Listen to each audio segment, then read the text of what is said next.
So, ito naman yung part ng first if condition natin. So, if ma-recall nyo, same lang siya nung mga ginawa natin ng previous video. Declare tayo ng variable na age, nag-print ka ng enter your age, tapos magre-receive ka ng input using yung cin natin. Ngayon, yung condition natin, if daw, yung age na nilagay ng user natin dito, say for example, naglagay siya dito 10. 'Di ba? Si 10 na yan, papasok siya kay age.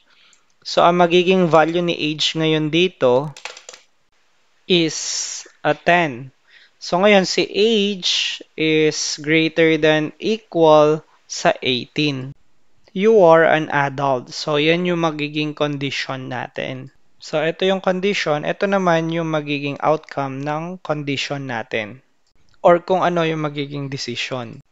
So, kapag 10 is greater than equal to 18, false yan. False or, syempre, 0 yan. Ones and zeros kasi tayo. So, ibig sabihin, hindi lilitaw ito. Okay? So, kapag naman ang age natin, nilagay niya dito ay 20. So, 20 na ngayon yung value ni age. 20 is greater than equal to 18.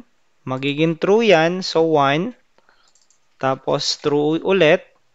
Okay? So, ang cout natin nun, you are an adult. So, ganun yung magiging condition natin. So, i-run natin yung program. So, i-enter ko yung age. Enter ko yung age. Sabihin natin 15. Makikita nyo walang lilitaw. Kasi wala naman tayong condition na nilagay kapag less than yung nilagay ng user natin. Pero kapag naglagay tayo ng 18 pataas, you are an adult. Bakit? Kasi yung condition natin ay equal to 18. So, ibig sabihin, kahit mag-equal tayo sa 18, greater than 18 pataas naman yon.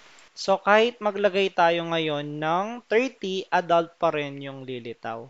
Kasi nga, yun yung naging condition natin sa if natin.